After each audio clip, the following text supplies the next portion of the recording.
Hello दोस्तों, मैं रंजीत कुमार आप सभी को अपने YouTube channel MK study point पर स्वागत करता हूं। दोस्तों, आज मैं आपके लिए भारत की आंतरिक सुरक्षा पर एक ऐसा टॉपिक लेकर आया हूं जो ना सिर्फ आपके यूपीएससी एवं अन्य पीसीएस एग्ज़ाम के पॉइंट ऑफ व्यू से इम्पोर्टेंट है, बल्कि एक आम समझ के लिए भी बहुत ज़रूरी है। दोस्तों, इस टॉपिक से आपके यूपीएससी मेंस के जीएस पेपर 3 में डायरेक्ट और इनडायरेक्ट क्वेश्चन आता है। यहाँ तक कि आईएएस इंटरव्यू में भी इससे situation based and non situation based question पूछा जाता रहा है, इसलिए यह टॉपिक और भी महत्वपूर्ण बन जाता है। तो आइए हम देखते हैं कि आंतरिक सुरक्षा क्या होती है, इसके कौन कौन से कारक होते हैं, भारत की आंतरिक समस्या क्या क्या है, आंतरिक समस्या के उत्तरदायी कारक क्या क्या है, इसके अलावा भारत की आंतरिक सुरक्षा की चुनौतियाँ क्या है और इन सभी चुनौतियों से निपटने के लिए भारत सरकार द्वारा कौन कौन सी एजेंसियों की गठन की गई है। तो आइए हम एक एक पॉइंट को समझने का प्रयास करते हैं। इस कड़ी में हम सबसे पहले आंतरिक सुरक्षा को समझने का प्रयास करेंगे कि आंतरिक सुरक्षा से क्या तात्पर्य है। फ्रेंड्स, आंतरिक सुरक्षा का तात्पर्य एक देश की अपनी सीमाओं के अंदर की सुरक्षा से है, जिसमें देश की संप्रभुता, शासन व्यवस्था, एकता और अखंडता, लोगों का कल्याण, सतत आर्थिक एवं सामाजिक विकास के साथ ही राज्य के अन्य प्रमुख हितों को आंतरिक एवं बाह्य खतरों से सुरक्षा प्रदान करना है। दोस्तों, अगर हम आंतरिक सुरक्षा की प्रकृति को देखें तो हम यह पाते हैं कि इसकी प्रकृति समय अनुसार बदलते रही है।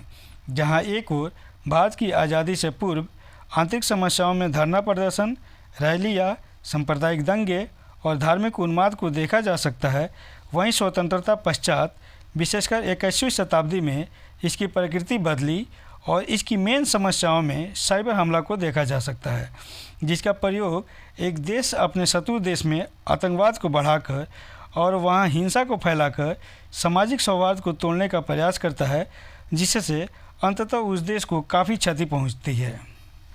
दोस्तों, इन सारी समस्याओं से निपटने के लिए अनेक कारकों पर ध्यान देना जरूरी है, जैसे कि भौगोलिक कारक, आर्थिक कारक, सामाजिक कारक, राजनीतिक कारक और मनोवैज्ञानिक कारक। फ्रेंड्स, तो आइए हम एक एक कारक को अच्छे से समझने का प्रयास करते हैं।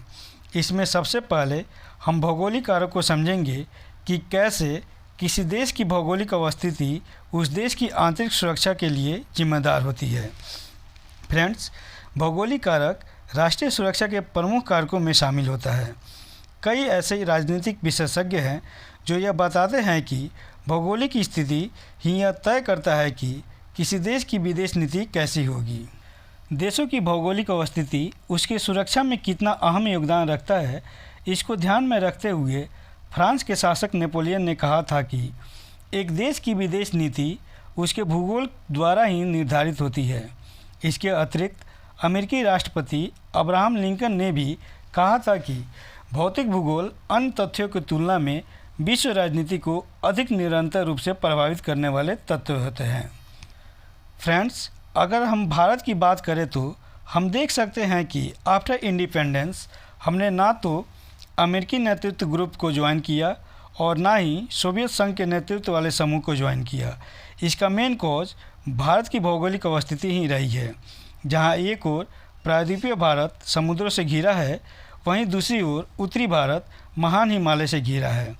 भारत ने अपनी आज़ादी के बाद 1954 ईस्वी में चीन के साथ पंचशील समझौता भी किया। इसका भी एक प्रमुख कारण भारत की भौगोलिक अवस्थिति ही रहा है। वहीं अगर हम वैश्विक परिप्रेक्ष्य में देखें तो ब्रिटेन और जापान अपनी समुद्री घेरा के कारण ही विश्व मंच पर उभर पाए हैं। वहीं अमेरिकी जैसी शक्ति वियतनाम और अफगानिस्तान में उसके भौगोलिक अवस्थिति के कारण ही हारा है। इसके अलावा द्वितीय विश्व युद्ध में जब नाजी जर्मनी पूर्व सोवियत संघ पर आक्रमण किया तो उसकी भौगोलिक अवस्थिति जर्मनी को पीछे हटने पर मजबूर कर दिया, क्योंकि सोवियत यूनियन के विस्तृत भूभाग क्षेत्र और कड़कड़ाती सर्दी के कारण जर्मनी की सेना सामना नहीं कर पाई, जिसके परिणाम स्वरूप सोवियत संघ को सुरक्षा तो हुई, साथ ही जर्मनी को इस युद्ध में हार का सामना करना पड़ा।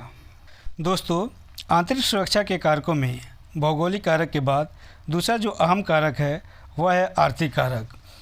किसी देश की अर्थव्यवस्था उस देश की आंतरिक सुरक्षा के लिए कितना ज़रूरी है, इसको ध्यान में रखते हुए साम्यवादी विचारक एंजल्स का कहना है कि देश की आर्थिक दशा पर जितनी अधिक सेनाएं निर्भर होती है उतना किसी अन्य कारकों पर नहीं। वहीं विनट्रिंगम के अनुसार भी किसी सेना का आकार किसी राजा अथवा सम्राट के मनमाने निर्णय पर कभी भी आधारित नहीं होता है।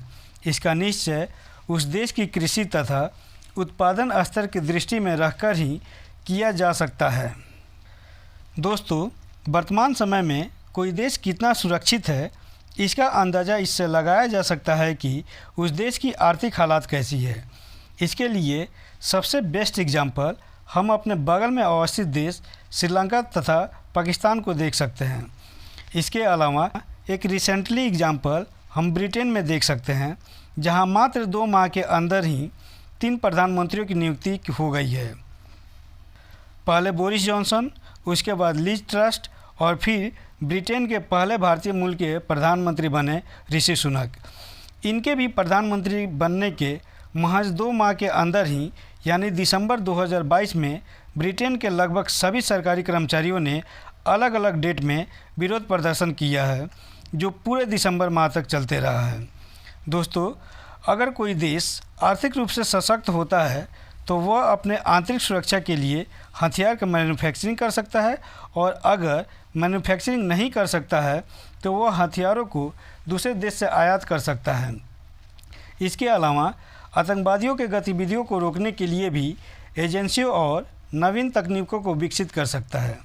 फ्रेंड्स, यहाँ मैं आपको बता दूँ कि आर्थिक शक्ति की मजबूती में सिर्फ प्राकृतिक संसाधन को ही नहीं बल्कि मानव संसाधन, परिवहन तथा संचार पद्धति को भी शामिल किया जाता है।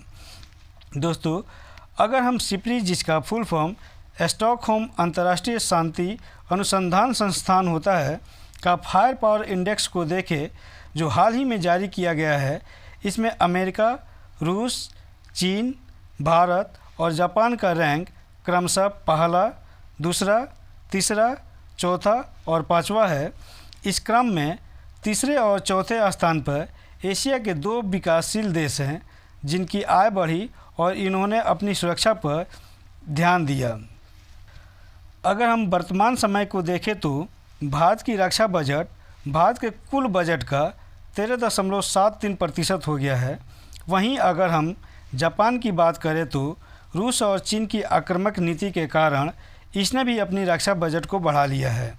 इसके अलावा चीन की बढ़ती साम्राज्यवादी नीति के कारण ताइवान ने भी अपनी रक्षा बजट को बढ़ा दिया है। निष्कर्षतः कहा जा सकता है कि जैसे जैसे देशों की आर्थिक स्थिति मजबूत होती है, वैसे वैसे वो अपनी सुरक्षा भी मजबूत करता है। दोस्तों, आंतरिक सुरक्षा के कारकों में जो तीसरा महत्वपूर्ण कारक है वह है सामाजिक कारक। सामाजिक कारक भी राष्ट्रीय सुरक्षा का एक अहम हिस्सा है। राष्ट्रीय सुरक्षा में सामाजिक तथ्यों का तात्पर्य है समाज में व्याप्त अनटचेबिलिटी का अंत कर सामाजिक न्याय को बढ़ावा देना।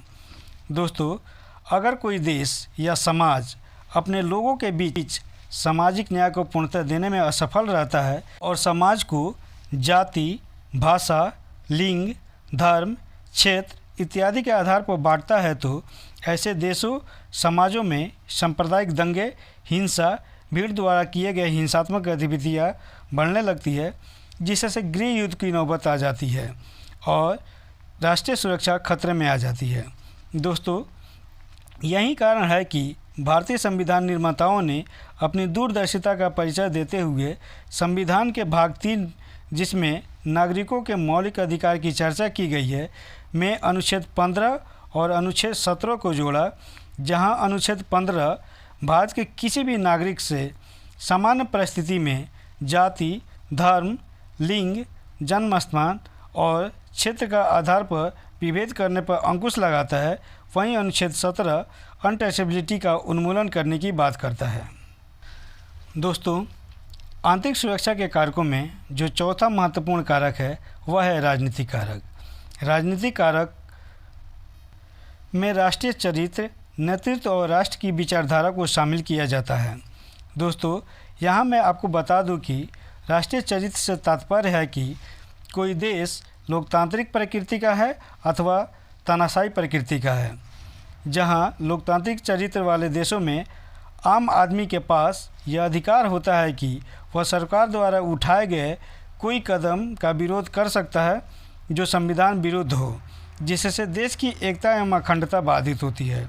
वहीं तानाशाही चरित्र वाले देशों में लोगों के पास सरकार के खिलाफ बोलने का अधिकार नहीं होता है। इसका बेस्ट एग्जाम्पल नॉर्थ कोरिया और चीन है।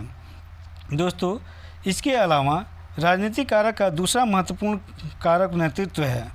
कोई देश अंतर्राष्ट्रीय जगत में कितना ख्याति प्राप्त करेगा, इसके लिए सबसे जिम्मेदार कारक है कि उस देश का कौन नेतृत्व प्रदान कर रहा है। इतना ही नहीं, राष्ट्रीय सुरक्षा के लिए तैयार होने वाली सेना की सफलता और असफलता भी नेतृत्व पर ही निर्भर करता है। एक सुयोग्य नेतृत्व प्रदान करने वाले सेनापति के अंतर्गत अच्छे सैनिकों का निर्माण स्वाभाविक हो जाता है, जबकि एक अयोग्य सेनापति के नेतृत्व में सेना भी अयोग्य हो जाती है। यह भारत का सौभाग्य है कि इस देश को हमेशा से अच्छे सेनापति मिला है, जबकि हमारे पड़ोसी देश पाकिस्तान का सौभाग्य इतना अच्छा नहीं रहा है। तभी तो पाकिस्तान को बार बार भारत से हार का सामना करना पड़ता है। दोस्तों, आंतरिक सुरक्षा के कारकों में जो पांचवा और महत्वपूर्ण कारक है वह है मनोवैज्ञानिक कारक। किसी शत्रु राष्ट्र के सेना को परास्त करने और अपने राष्ट्र की सुरक्षा करने में मनोबल का बहुत बड़ा योगदान है। दोस्तों, फ्रांस के शासक नेपोलियन का कहना था कि किसी शत्रु सेना से सिर्फ मनोबल के बदौलत 75% तक युद्ध जीती जा सकती है, जबकि 25% युद्ध हथियार और तकनीकी प्रयोग से जीती जाती है। दोस्तों, यहाँ मैं आपको बता दूं कि मनोबल को बढ़ाने में देश में विकसित संस्कृति, नेतृत्व प्रदान करने की क्षमता, एक स्टेबल गवर्नमेंट और वहाँ की अच्छी परिस्थितियों का बहुत महत्वपूर्ण योगदान होता है। प्राचीन समय से लेकर आधुनिक समय तक मनोबल के कारण ही बहुत से देशों ने अपनी जीत का जश्न मनाया है। दोस्तों, एक एग्जाम्पल के आधार पर मैं इसको समझाने का प्रयास करता हूँ कि जब भारत पर सिकंदर का हमला हुआ तो वह शुरुआत में तो जीत दर्ज की, लेकिन यह सुनकर कि मगध सम्राट नंदवंशी घनानंद के पास एक बहुत बड़ी सेना है तो सिकंदर के सैनिकों का मनोबल टूट गया और वह पीछे हट। सेकेंड वर्ल्ड वॉर में जर्मनी ने भी सिर्फ अपने मनोबल के कारण ही पूर्व सोवियत संघ पर आक्रमण कर दिया। जापान का भी इस युद्ध में इतना मनोबल बढ़ गया कि अमेरिका जैसे शक्ति को परास्त करने की योजना बनी। फ्रेंड्स, वर्ष 1999 में भारत पाकिस्तान युद्ध, जिसे कारगिल युद्ध के नाम से जाना जाता है, में भारतीय सैनिकों के मनोबल के बदौलत ही भारत विजय को आलिंगन कर पाया।